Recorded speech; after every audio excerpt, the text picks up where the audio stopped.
दोस्तों, प्यार कभी भी और किसी से भी हो सकता है। प्यार में कोई उम्र नहीं होती, ना लोग रिश्ते देखते हैं। ऐसे ही एक कहानी है राजस्थान में जयपुर की, जहाँ कमला, उनके 2 बच्चे मीना और आकाश और उसका पति उमेश रहते थे। उनका बेटा 9 साल का था और बेटी 11 साल की थी। घर की खेती में उमेश बहुत मेहनत करता था। उमेश को खेत में जो माल होता था उससे उसके पास बहुत पैसा था, पर उसे ज़रा सा भी घमंड नहीं था। वो रोज़ खेत में मेहनत करता था।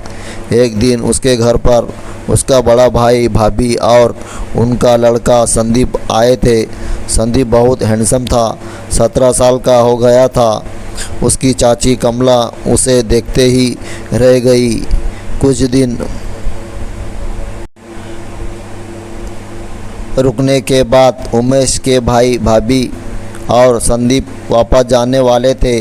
चाची बोलती है कि संदीप को रहने दो थोड़े दिन हमारे घर। फिर संदीप रुक जाता है। उसकी चाची उसे बोलती, कुछ भी चाहिए हो तो मुझे बोलना। रात में सोते वक्त उसकी चाची उसे दूध लिजा के देती रूम में। एक दिन उमेश रात को खेत में जाता पानी देने। कमला रात में संदीप के लिए दूध लेकर आती है। संदीप फ़ोन पर किसी लड़की से बात कर रहा था। चाची को देख संदीप फ़ोन काट देता है। तभी चाची पूछती है, किससे बात कर रहा था इतनी रात को? वो बोलता, कोई नहीं चाची, मेरा फ्रेंड था। वो बोलती, फ्रेंड था या गर्लफ्रेंड? वो बोलता, नहीं चाची, फ्रेंड था। वो बोलती, मुझे बेवकूफ़ समझा क्या? मैं कब से तेरी बातें सुन रही थी। वो बोलता, चाची, चाचा को मत बताना प्लीज़, हमारे गांव की लड़की है, मैं उससे बहुत प्यार करता हूँ। फिर उसकी चाची उसके पास बैठ जाती है और कहती है, वो लड़की कितनी खूबसूरत है। वो बोलता, बहुत सुंदर है। फिर चाची बोलती, मैं कैसे लग रही हूँ तुझे? वो बोलता, चाची आप भी बहुत सुंदर हो, इसलिए तो चाचा ने आपसे शादी की थी। वो बोलती, चाचा को छोड़, तेरा क्या ख्याल है वो बोल। क्या तेरी गर्लफ्रेंड मेरे से भी सुंदर है? वो बोलता, नहीं चाची, आपसे सुंदर तो कोई नहीं है। फिर चाची उसका हाथ पकड़ती है और कहती है कि मुझसे प्यार करेगा। वो बोलता, ये क्या कह रही हो चाची? तुम मेरी चाची हो, मैं तुम्हारे बेटे जैसा हूँ। वो बोलती, प्यार में कोई उम्र नहीं होती है, ना ही रिश्ता। वो बोलता, नहीं चाची, अगर चाचा को मालूम पड़ गया तो वो हम दोनों को मार देंगे। वो बोलती, कुछ नहीं होगा, डर मत तू, मैं हूं ना। इतना कहकर संदीप से लिपट जाती है।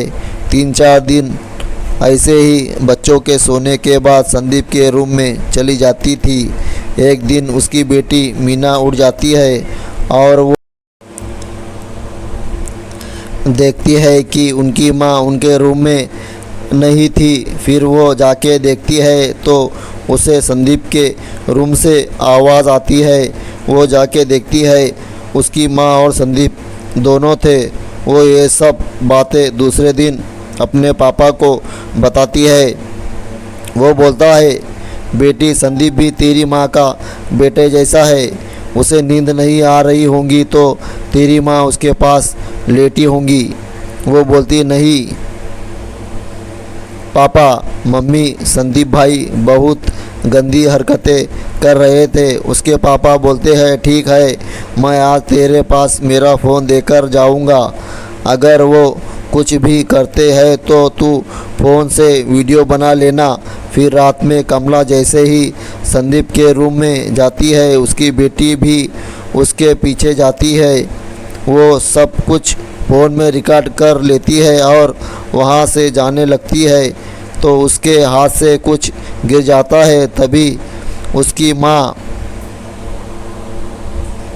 उसके हाथ में फ़ोन देख लेती है और उसे पकड़ लेती है और पूछती है फ़ोन में क्या रिकॉर्ड कर रही थी बता, और उसके पास से फ़ोन छीन लेती है और फ़ोन में देखती है उसकी और संदीप की वीडियो थी। वो वीडियो डिलीट करती है और अपनी बेटी को बोलती है तेरे पापा को मत बोलना। वो बोलती मैं पापा को सब बोल दूंगी कि तुमने वीडियो डिलीट कर दिए। कमला अपनी बेटी का गला दबाकर मार देती है। सुबह जब उसका पति खेत से आता है तो देखता है कि मीना मरी पड़ी हुई थी। फिर वो पुलिस को बुलाता है। पुलिस छानबीन करती है। फिर उमेश पुलिस को बोलता है कि मेरी बेटी को किसने मारा, मेरे फ़ोन से ज़रूर कुछ सबूत मिलेगा। फिर उसके फ़ोन का सारा डेटा पुलिस रिकवर करती है और उसमें से पुलिस को संदीप और उसकी चाची का वीडियो मिलता है। फिर पुलिस उन दोनों को लेकर जाती है और सख्ती से पूछने के बाद कमला अपना गुनाह कबूल कर लेती है कि कैसे उसने अपनी बेटी को मारा। ये एक ऐसी माँ थी जिसने अपने नाजायज़ संबंध और हवस के लिए अपनी बेटी को मार दिया। तो दोस्तों कैसी लगी आपको ये दर्द भरी कहानी, हमें कमेंट बॉक्स में ज़रूर बताना।